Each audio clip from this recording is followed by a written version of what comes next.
కర్నూలు జిల్లా ఆదోని పట్టణంలో RR labour కాలనీలో ప్రభుత్వ పాఠశాలల్లో విద్యార్థుల భవిష్యత్తు గురించి 10వ తరగతి అత్యధిక మార్కులు సాధించిన విద్యార్థులకు ఆదోని నియోజకవర్గం ఎమ్మెల్యే డాక్టర్ పార్థసారథి బహుమతులు అందజేశారు. ప్రభుత్వం అందిస్తున్న అవకాశాలను సద్వినియోగం చేసుకుని భవిష్యత్తులో ఉన్నత శిఖరాలకు ఎదగాలని ఆదోని శాసనసభ్యులు డాక్టర్ పార్థసారథి పేర్కొన్నారు. గురువారం ఆదోని పట్టణం ఆర్ఆర్ లేబర్ కాలనీ ప్రభుత్వ పాఠశాలలో విద్యార్థులకు పాఠ్యపుస్తకాలు, బ్యాగు, షూస్, యూనిఫామ్ అందజేశారు. ఈ సందర్భంగా ఎమ్మెల్యే డాక్టర్ పార్థసారథి ప్రభుత్వం అందిస్తున్న అవకాశాలను సద్వినియోగం చేసుకుని భవిష్యత్తులో ఉన్నత శిఖరాలకు ఎదగాలని అన్నారు.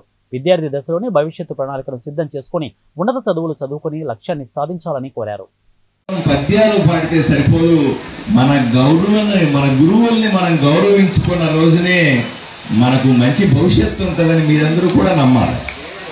ఒకప్పుడు నేను ఎందుకు ఈ విషయం చెప్తా ఉన్నానంటే, మా నాన్న ఒక టీచర్, చిన్న టీచర్ కొడుగా పుట్టిన నేను ఈరోజు ఈ స్థాయికి రావడానికి మా నాన్నగారు పెట్టినటువంటి భిక్ష, మా నాన్నగారు పెట్టినటువంటి చదువు, వీటి ద్వారానే నేను ఈ స్థాయికి రాగలిగినాను. కాబట్టి ఎప్పుడు గుర్తుపెట్టుకోండి,